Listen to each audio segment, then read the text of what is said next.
Emily Caldwin or Corvo Atano. This is the first of many important choices that will drastically change the way that you play Dishonored 2. Will you take no prisoners and deal with those who wronged you lethally, or adopt a more passive approach in the pursuit of justice? Is your assassin supernaturally inclined, or will you focus more on the weapons in your arsenal to reach your target? In my roughly 30 hours of play, I can confirm that no matter my choice in method, Dishonored 2 allows for every playstyle to be fully realised and feel so good in the process. It's just a shame then that for all the game does right, Dishonored 2's biggest flaw comes from a lackluster story and too much hand-holding. It doesn't matter whether you are a returning veteran or if this is your first time playing Dishonored. The game does a great job at bringing you up to speed regarding the events that have transpired in the 15 years that have passed since the canonical ending of the first game. But alas, just as you're getting used to being the ruler of your empire, we are swiftly introduced to the main antagonist of our tale, Delilah Copperspoon. A flustered escape and a quick descent from Dunwall Tower down into the streets below, passing by guards unnoticed or killing everyone in your path, and you'll meet your first ally in the game. A sea captain by the name of Megan Foster, who commands your soon-to-be base of operations. Together, you journey south to a land called Karnaca, the nefarious and corrupt playground where this sequel is set. Speaking of Karnaca, this jewel of the Empire is vastly different to the first game's location, Dunwall, and that is a great thing. There was nothing wrong with the initial setting, but now everything is new and fresh once more, be it the sunny climate, brand new characters, the frequent sandstorms, or even the new plague you'll have to contest with, the bloodflies. All of these aesthetic and gameplay changes not only continue to build on from the strong foundations of the first game, but also add enough interesting tweaks and changes that ultimately make the Southern Land one of the absolute standout new additions to this franchise. Now, back to the bloodflies I mentioned earlier. These oversized mosquitoes are the scourge of Karnaca, killing and infesting those who mistakenly wander near. While not always a direct threat to the player, and a few on their own pose no threat, they succeed most when they are in a large swarm and are being utilized as an environmental challenge. Oh, and if you do decide to take them on, make sure you destroy all the nests in the area, otherwise they will keep on hatching, meaning that things can soon get out of hand. The bloodflies aren't the only new threat added in for the player to contest with here, however, and I won't spoil what other ones await you, but each edition feels uniquely suited to the new region and its inhabitants. Now, let's talk gameplay.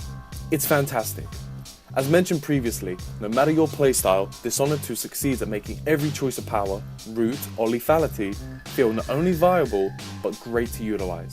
The original Dishonored was all about letting the player decide for themselves how they want to handle a particular challenge with the tools at their disposal, and it's great to see the developer really double down on one of the major aspects that made the first game so enjoyable. The satisfaction of playing this game is only doubled by the impeccably designed levels that you are able to use your toolbox in.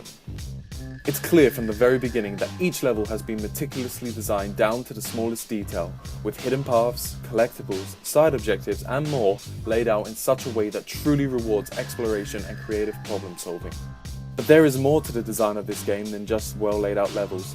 For each of the 9 chapters, the game also throws at you a unique challenge, usually based on whoever of Delilah's second in command are present in that area, whether it be an environmental hazard, a particular enemy being more prominent, or some other alternative that adds another level of difficulty to proceedings.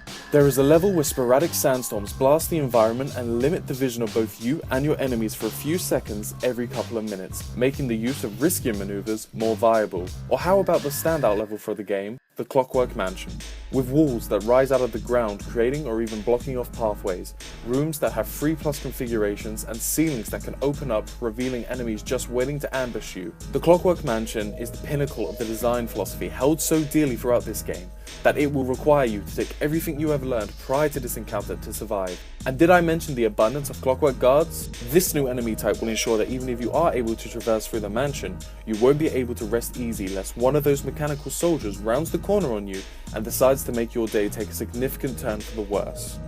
Unfortunately, not every part of this game is as perfect as the gameplay or level design, and that is where the story takes a few hits. The plot itself is a fairly by-the-numbers revenge affair, with the entire goal being centered around Emily or Corvo's quest to return to Dunwall and reclaim their throne. And while Delilah Copperspoon is a great main villain, posing a true threat to both the main characters, it is the antagonist's second in command that are a little lackluster. Each of them are realised well enough with their own stipulations and reasons for helping the game's adversary, but aside from their own unique and personalised ways to take them out of the equation, I can't help but feel a little underwhelmed by their presence in the story bar a couple of standout moments. And that's a massive shame, because with gameplay this good, an equally as complex plot would have been an absolute delight. My only other problem with the game is how Dishonored 2 is far too often happy to hold your hand in various situations, taking away from what should be a serendipitous moment. Let me be clear, this isn't a problem with how the game handles the majority of the information it gives out, but rather to do with its handling of tertiary objectives and collectibles.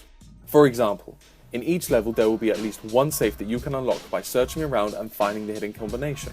The game will make sure you either hear, read, or stumble upon the information by some otherworldly force. When this is happening multiple times per level, it starts to feel a little restrictive and less free, and in a game all about forging your own path and discovering secrets based on your own pedigree, being drip-fed this information goes against everything that the game stands for. And while this is a relatively minor complaint in the grand scheme of things, the overindulgence of information is unfortunately present for most of the game's secondary challenges. With that all being said, my time spent invested in the world and mechanics of Dishonored 2 has been an absolute blast for the majority of the game. And while there are a few issues with the lackluster plot and how the game doles out information, this next step for the franchise pushes the overall story in an interesting direction and poses new questions. It is the unbearably close fights and the edge-of-my-seat stealth sections that I will remember so fondly about this game, and that legitimately proves that great level design and fantastic moment-to-moment gameplay can more than make up for an underwhelming plot.